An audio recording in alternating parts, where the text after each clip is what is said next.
Bom dia, pessoal, tudo bem? Bom, vamos hoje tratar a respeito do P4F1. Então, nosso curso Fisiologia Aplicada, ministrado por mim, Enzo Samitri. As minhas referências são o Guyton. Para esse fechamento especial, eu utilizei bastante o Linda Constanzo. E além do Linda, eu utilizei também alguns artigos para entendermos melhor a respeito de doenças respiratórias, que é um dos tópicos que iremos trabalhar. Bom, tá aí, P4F1. O primeiro objetivo do nosso estudo é compreender a anatomofisiologia do sistema respiratório, incluindo a circulação pulmonar. Bom, pessoal, quais são as estruturas do sistema respiratório? Como vocês podem ver, alguns slides já estarão com informações escritas, pelo fato de que eu recebi um grande banho d'água, que após eu perder todo o meu domingo gravando aula, foram 5 horas dedicadas a isso. Ao conferir essas aulas, elas saíram sem áudio. Olha que bênção. Então hoje estamos aqui para corrigir esse problema, mas Deus sabe de todas as coisas. Vamos lá então? Estruturas do sistema respiratório. Bom, pessoal, o sistema respiratório ele é composto por estruturas responsáveis pelo condicionamento do ar e estruturas responsáveis pela troca gasosa. Como assim? As estruturas responsáveis pelo condicionamento do ar, elas farão o processo de tratamento desse ar para que, ao esse ar chegar nas estruturas que realizam as trocas gasosas, ele esteja nas condições ideais. Quais condições ideais são essas? Ele vai estar filtrado, umidificado e aquecido, tá bom? Dito isso, uma primeira subdivisão que nós podemos fazer do sistema respiratório é em vias aéreas superiores e vias aéreas inferiores, tá bom? As vias aéreas superiores, pessoal, serão a narina, a cavidade nasal, a faringe e a laringe, tá bom? Nós temos a epiglote, que faz parte também das vias aéreas superiores, e a epiglote é uma cartilagem que tem a função de evitar a aspiração de alimento ou líquido. Então, como que a epiglote funciona? Quando você respira, a epiglote estará aberta, permitindo a passagem de ar da faringe para a laringe. Agora, quando você está se alimentando ou tomando algum líquido, a epiglote fechará, fechando então a entrada da laringe, impedindo que ocorra a aspiração de líquido ou alimento, e esse líquido ou alimento se destinará da boca para o esôfago, tá bom? Então, quando você respira, o ar entra, a epiglote está aberta e o ar vai para a laringe. Quando você come, o alimento ou líquido vai para o esôfago, beleza? Show de bola. Então, essa é a estrutura das vias aéreas superiores. Mais uma vez, narina, cavidade nasal, faringe e laringe. Beleza. Após isso, nós teremos as estruturas das chamadas vias aéreas inferiores, tá bom? Então, quem fará parte dessas vias aéreas inferiores? Serão a traqueia, os brônquios primários, tá? Que é a bifurcação, beleza? A cavidade, os brônquios primários, depois dos brônquios primários, nós teremos os brônquios lobares, depois dos brônquios lobares. Aqui, ó. Esses são os brônquios primários, brônquios lobares, depois brônquios segmentares. Depois dos brônquios segmentares, nós teremos os bronquíolos, certo? Depois os bronquíolos respiratórios, depois os ductos alveolares e depois os sacos alveolares, tá bom? Eu vou repetir tudo isso, podem ficar despreocupados, tá bom? Então, vias aéreas inferiores será composta por traqueia, brônquios primários, que é a primeira bifurcação aqui, né, da traqueia.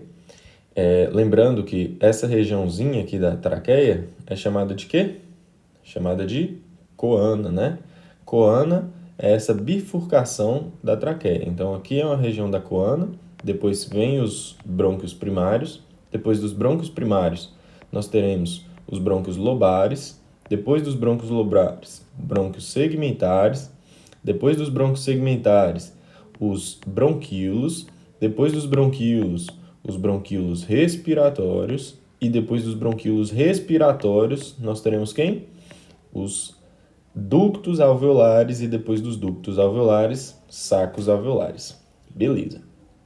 Além disso, no sistema respiratório, nós teremos outras estruturas, como as pleuras, né? Pleura parietal, que é a pleura que está em contato direto com o pulmão.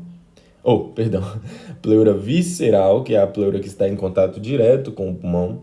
Pleura parietal, que é a pleura que está em contato direto com a caixa torácica. E a cavidade pleural, que é uma cavidade mesmo que existe entre essas duas pleuras. Você tem uma pleura grudada no tórax e outra grudada no pulmão. Entre essas duas pleuras existe uma cavidade, e dentro dessa cavidade há líquido. E o nome dessa cavidade é cavidade pleural. O líquido que está ali dentro só pode ser chamado de líquido pleural, tá bom? E essa cavidade é importantíssima para permitir o deslizamento do pulmão quando ele está inflando, tá, pessoal? Então, é muito importante que você tenha uma cavidade pleural revestida por líquido para permitir o deslizamento do pulmão, tá? E aqui nós temos o pulmão, que é descrito como uma grande árvore brônquica, né? Ou seja, o pulmão é formado por brônquio, bronquíolo, ductos alveolares, sacos alveolares, né? Demonstrando assim que ele é uma série de ramificações que dão a ele esse aspecto de árvore brônquica. Beleza. Então, pessoal, nós compreendemos o que são vias aéreas superiores e inferiores. Superiores vai da laringe para cima. Inferiores vai da traqueia para baixo. Fechou. Além disso, eu já trouxe aqui, ó, as estruturas iniciais das vias aéreas são fundamentais para o processo de condicionamento do ar. E o que é condicionar o ar? Condicionar o ar é filtrar, aquecer, umidificar. Então, quando você faz isso com o ar que está entrando no seu nariz, automaticamente você está condicionando. E quais as estruturas que serão responsáveis por esse processo de filtragem, aquecimento e umidificação? As estruturas, pessoal, serão inicialmente os cílios. Ao longo de todas as vias aéreas, né, tanto superiores quanto inferiores, até certa parte das inferiores, tá? E eu vou descrever qual é essa parte. Nós teremos os cílios. Então, os cílios estarão aqui desde a cavidade nasal até a faringe, até a laringe, até a traqueia, até os brônquios primários, até os brônquios lobares, até os brônquios segmentares, até os bronquíolos respiratórios. Chegando no bronquíolo respiratório, é o último local que tem cílio, e pouquíssimo cílio. Ducto alveolar e saco alveolar não tem cílio, beleza? Então, para que a gente tem esses cílios, pessoal? Esses cílios, pessoal, eles vão funcionar como um filtro para impedir a passagem de partículas indesejadas. Ou seja, na medida em que uma determinada partícula entra através da respiração, esses cílios buscarão reter essa partícula para evitar que ela entre para dentro do sistema respiratório, pois essa partícula pode ser uma partícula nociva para o sistema respiratório. Então, os cílios irão reter as partículas maiores que passarem por eles, tá bom? Então, quando a gente falar de filtragem, tem que vir automaticamente na cabeça ou as estruturas ou a estrutura dos cílios, tá bom? Fechou. E o aquecimento, Enzo, como é que funciona? Bom, ao redor de toda a via aérea, redor de toda ela, tá? Nós teremos vasos sanguíneos, tá, pessoal? E esses vasos sanguíneos, ao entrar em contato com o epitélio que reveste essa região, estarão constantemente aquecendo o epitélio dessa região. Ou seja, se eles conseguem aquecer o epitélio dessa região, automaticamente tudo que passar por aqui também será aquecido. Então, são os vasos sanguíneos que desempenham esse papel de aquecimento, tá bom? De que forma? Por transmissão térmica. Então, os vasos sanguíneos aquecem as estruturas que estão ao redor, né, que revestem as vias aéreas, e ao eles realizarem esse processo de aquecimento dessas estruturas, automaticamente essas estruturas terão a capacidade de aquecer o ar. Então, nós falaremos que o processo de aquecimento do ar é realizado pelos vasos sanguíneos, tá bom?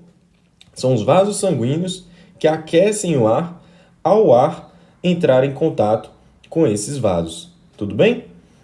Já que eles estão muito próximos aqui das paredes dessas estruturas, então eles realizam a função de aquecimento, bem como as estruturas também, tá bom?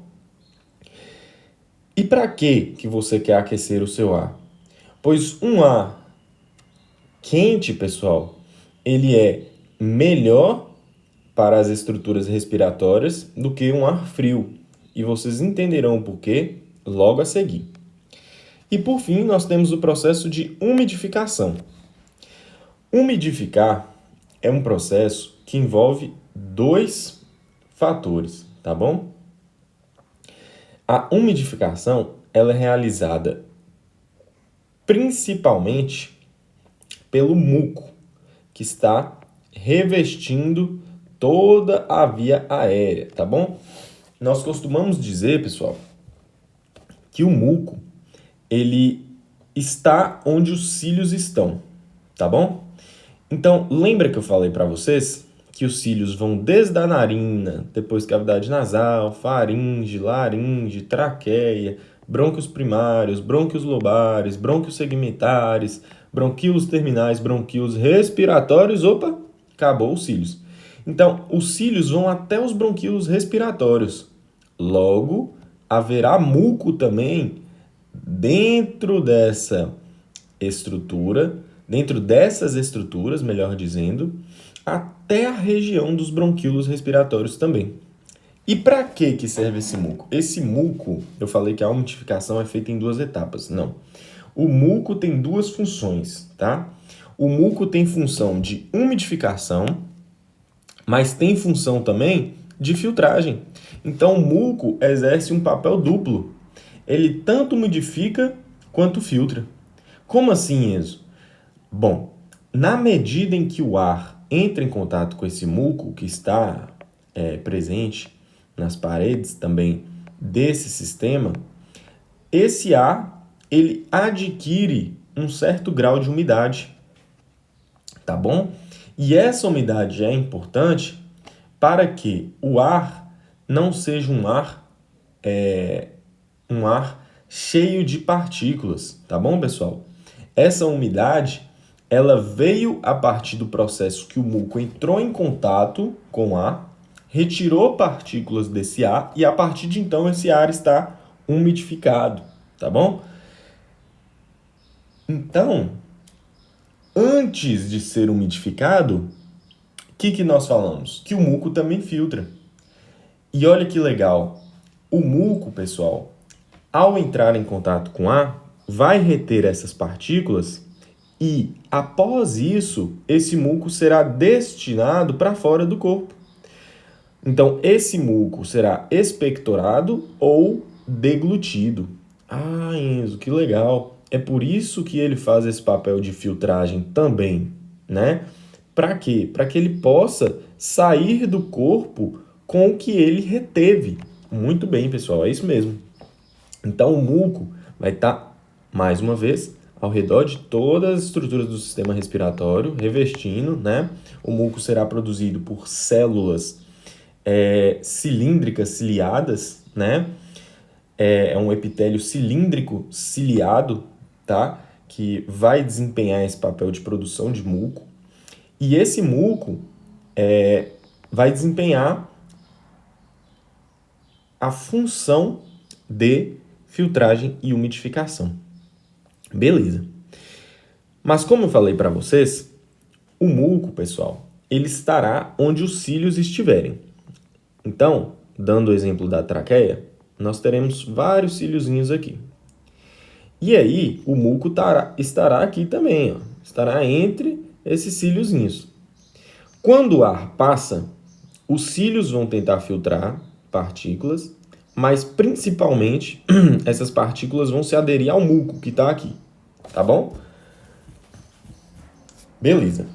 O ar passou, só aqui na traqueia ele foi filtrado, umidificado e aquecido. Mas lembrando que isso vai acontecer ao longo de toda a estrutura, tá bom? Beleza. Se ar passou, agora ele está condicionado, pode ir para o pulmão. Beleza.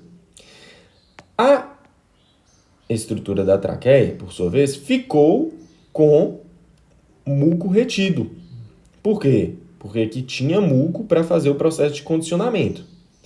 Esse muco pode ficar ali? Não pode, pessoal, porque se esse muco ficar ali, muco é matéria orgânica. Matéria orgânica é potencial para desenvolvimento de bactérias. Então, esse muco tem que ser expectorado ou deglutido, porque se ele for deglutido, isto é, engolido para dentro do estômago, o estômago dá conta de matar tudo que tiver ali com HCl, tá bom? Então, ele pode ser tanto expectorado quanto deglutido. Beleza. Então, esse muco tem que sair de alguma forma do sistema respiratório.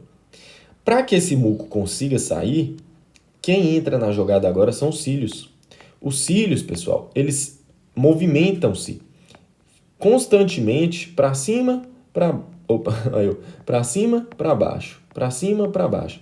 No caso, para cima, depois para baixo, para cima, depois para baixo, depois para cima, beleza? E fica nessa movimentação cíclica. Para quê? Porque eles pegam o muco que está aqui embaixo e logo após joga ele para cima, né? Então o muco está aqui, vem parar aqui. Depois o muco que está aqui vem parar aqui. Depois esse muco que está aqui vem parar aqui. E vai caminhando com o muco até o muco ser expectorado, tá bom? Então, esse processo de movimentação dos cílios é chamado de batimento ciliar, tá? Os cílios têm uma frequência determinada de batimento ciliar. Eles se movem tantas vezes por minuto. E é essa movimentação dos cílios, sempre guiando o muco em direção à boca, tá? Ou ao nariz, tá bom? Ou também para ser deglutido. Então, é esse movimento ciliar que vai sempre guiar o muco para cima do sistema respiratório que é responsável pelo processo de expectoração e ou deglutição. Tudo bem? E essa movimentação cíclica desses cílios, esse batimento ciliar, ele é muito importante, pessoal. Para vocês terem noção, eu falei para vocês sobre o ar frio. Qual que é o problema do ar frio para o sistema respiratório? O grande problema do ar frio, pessoal, é que o ar frio, ele reduz a frequência de batimento ciliar. Então, se os cílios batiam 100 vezes por minuto, quando você aspira um ar frio, esse ar frio, há estudos, né, que trazem essa informação, que o ar frio vai reduzir, vamos supor, né, eu estou dando um exemplo numérico aqui, não é exatamente assim. Então, se esses cílios batiam 100 vezes por minuto, ao você aspirar um determinado ar frio, esse ar frio vai reduzir a frequência de batimento ciliar. Então, esses cílios estavam batendo 100 vezes por minuto e após o ar frio vão bater 25 vezes por minuto. Olha a redução. É uma redução considerável. E qual o problema disso? Eu falei para vocês que o muco que está aqui, ele precisa ser expectorado, porque ele é matéria orgânica, matéria-prima para produção e proliferação de bactérias. Quando esses cílios passam a bater menos vezes por minuto, por conta do ar frio, o que vai ocorrer? O seu corpo vai demorar 4 vezes mais tempo para expectorar o muco que está sendo produzido. E pode ser que esse tempo 4 vezes maior para a expectoração já seja suficiente para que uma bactéria consiga se multiplicar. Olha que interessante, pessoal.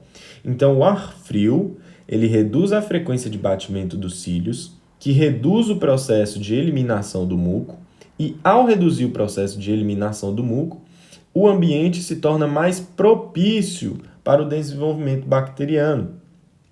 E isso, pessoal, é um dos porquês que o tempo frio ele é mais propenso a desenvolvimento de uma determinada patologia, já que o sistema respiratório demorará mais para eliminar o muco e, consequentemente, para eliminar um determinado patógeno que tenha ficado retido naquele muco, tá bom?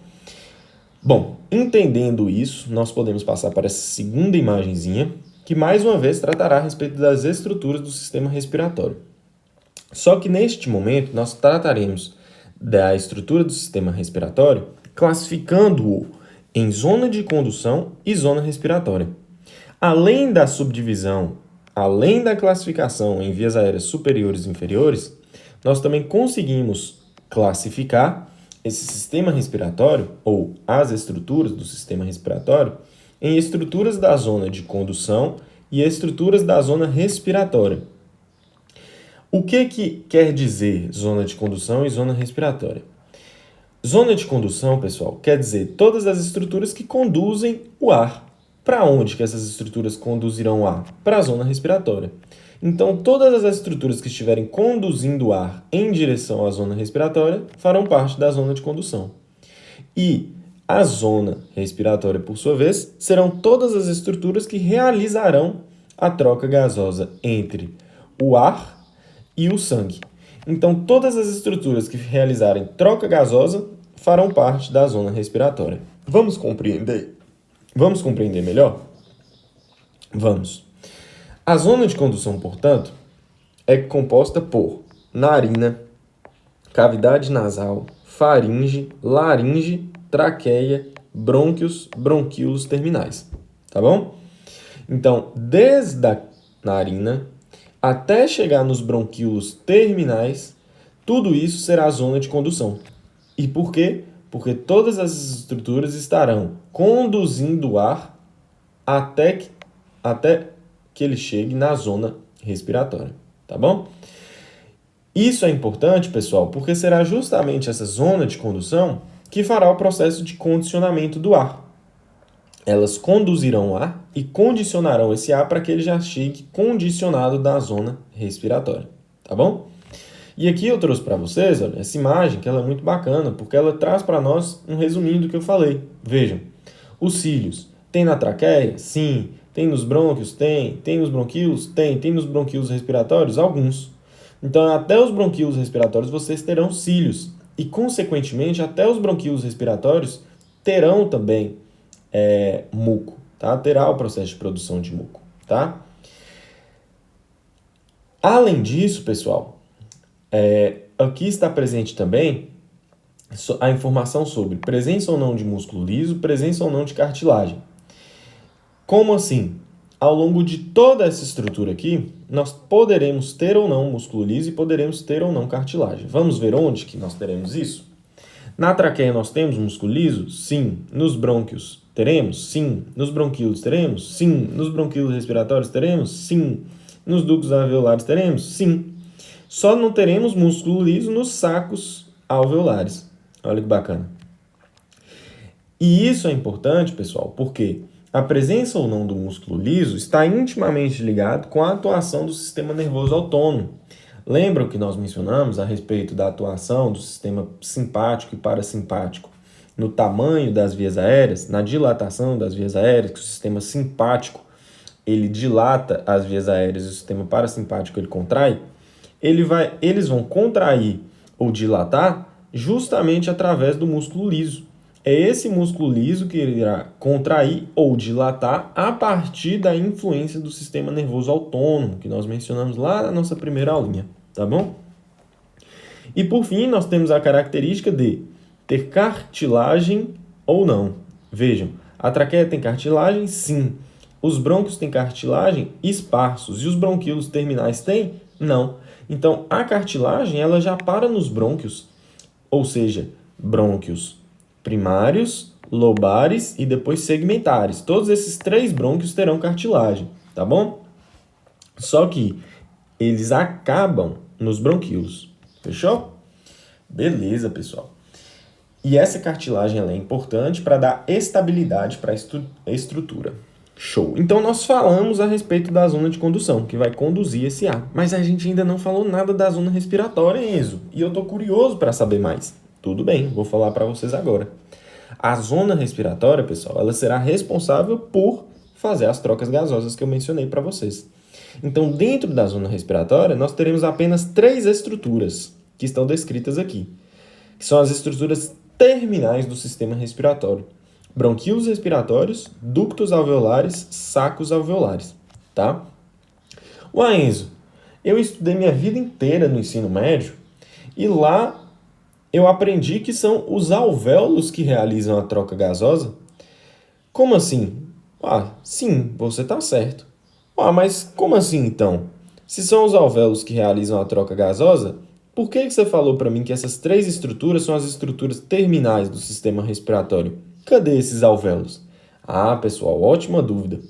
Percebam, pessoal, que para que ocorra troca gasosa, faz-se necessário que exista alvéolo.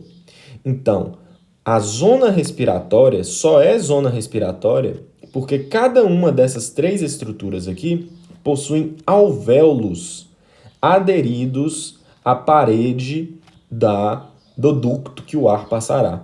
Então, os bronquíolos respiratórios possuem alvéolos na sua parede? Possuem. Os ductos alveolares possuem alvéolos? Possuem. Os sacos alveolares possuem alvéolos? Possuem.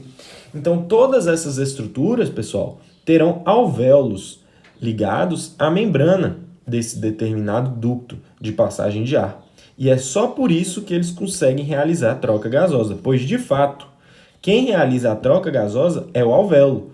Não é o bronquíolo respiratório que vai fazer a troca gasosa, é o alvéolo que está aderido ao bronquíolo respiratório. Entenderam? Não é o ducto alveolar que faz a troca gasosa, são os alvéolos que estão aderidos à membrana dos ductos alveolares. Não são os sacos alveolares, são os alvéolos que estão aderidos à membrana dos sacos alveolares. E percebam que a estrutura, veja, aqui tá aberto, não tá? Aqui tá aberto, aqui tá aberto, aqui tá aberto, significando o quê? Que esse sistema está tendo continuidade. Só que percebam que quando chega nos sacos alveolares, olha a imagem fecha. Fecha. Por quê? Porque os sacos alveolares são as últimas estruturas do sistema respiratório, tá bom? Então a imagem traz isso também para nós, demonstrando que acaba ali, tá? Mas, volto a dizer, esses sacos alveolares estarão recheados de alvéolo revestindo-os, beleza? E é assim, olha pessoal, os bronquíolos respiratórios têm X de alvéolo, os ductos alveolares têm 10X de alvéolos e os sacos alveolares têm 100X de alvéolos. Então, quanto mais você se aproxima dos sacos alveolares, maior será a concentração de alvéolos aderidos àquela determinada parede, tá bom? Quanto mais você desce na zona respiratória, maior é a concentração de alvéolos por unidade de área. Tudo bem? Show de bola, então. E por fim, eu gostaria de trazer mais uma informação para vocês a respeito desse sistema respiratório, que é sobre o sistema de defesa do sistema respiratório. Bom, eu mencionei para vocês a respeito de um sistema de defesa, que é o sistema mucociliar. O sistema mucociliar é um sistema fenomenal de defesa, porque ele retém partículas, impurezas e patógenos e expulsa essas impurezas, partículas e patógenos através do batimento ciliar, como nós já compreendemos muito bem. Além disso, o sistema mucociliar, pessoal, apresentará células de defesa entremeadas nessa estrutura. Eles já apresentarão algumas células que começarão a lutar contra aquele patógeno para que, caso você não consiga expectorar aquele muco, pelo menos você já tenha tentado começar a combater um patógeno que esteja ali presente. Tá bom?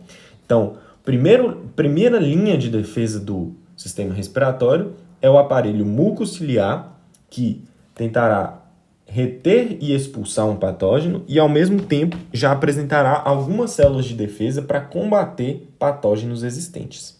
Beleza. Além disso, pessoal, um outro mecanismo de defesa são os chamados macrófagos alveolares. E para que esses macrófagos alveolares servem? Eles servem pelo seguinte, pessoal. Eu não falei para vocês que a última estrutura do sistema respiratório que tem cílio e, portanto, muco são os bronquíolos respiratórios? Justamente. Tudo que tiver abaixo disso não tem cílio nem muco. Ah, Enzo, que perigo! Então, essas estruturas, que são os ductos alveolares e sacos alveolares, não tem nenhum mecanismo de defesa para conseguir lutar contra um patógeno, uma impureza, uma partícula nociva? Não é bem assim. É nesse contexto que surgem os macrófagos alveolares. Então, os macrófagos alveolares, pessoal, serão células de defesa especializadas que estarão presentes dentro dos sacos alveolares, dentro dos ductos alveolares, e eles estarão constantemente realizando a limpeza dessas estruturas. Eles estarão captando partículas, captando impurezas, captando patógenos para dentro de si, pois os macrófagos têm o papel de englobar uma partícula. Então, os macrófagos farão o englobamento dessa partícula, impureza, patógeno. E após isso, pessoal, após essa limpeza, eles começam a caminhar. Se eles estavam aqui, nos sacos alveolares, eles começam a caminhar ao longo de toda essa estrutura. Para quê? Para chegar lá nos bronquíolos respiratórios. Pois ao eles chegarem nos bronquíolos respiratórios, eles sabem que nos bronquíolos respiratórios tem cílio, tem muco. Aí ele gruda nesse muco que está presente nos bronquíolos respiratórios. Para quê? Para que os bronquíolos respiratórios, através do batimento ciliar, mande ele para os bronquíolos terminais. E os bronquíolos terminais, por sua vez, mande ele para os brônquios segmentares, depois para os brônquios lobares, depois para os brônquios primários, depois para a traqueia, depois para a laringe, faringe, boca, expectoração. Então, olha como é que esses macrófagos são inteligentes. Além de fazer o processo de limpeza, eles ainda conseguem caminhar pelo sistema respiratório para aderir ao muco e aos cílios das estruturas que têm os cílios, para que a partir de então eles consigam ser eliminados conjuntamente da partícula, impureza ou patógeno que eles englobaram, e aí, com isso, eles terão desempenhado o seu papel de limpeza nessas estruturas que não possuem o aparelho mucociliar. Bacana?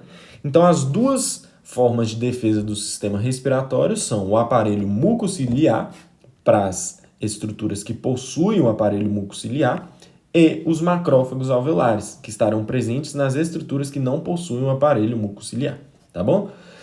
Show de bola, então. Estamos craques no sistema respiratório, na sua anatomia. Se vocês ainda não compreenderam muito bem, eu peço que retomem essa parte inicial da aula. E por conta disso, agora eu vou dar uma pausadazinha nessa nossa aula, para que a gente inicie a famigerada circulação pulmonar. Só um minutinho.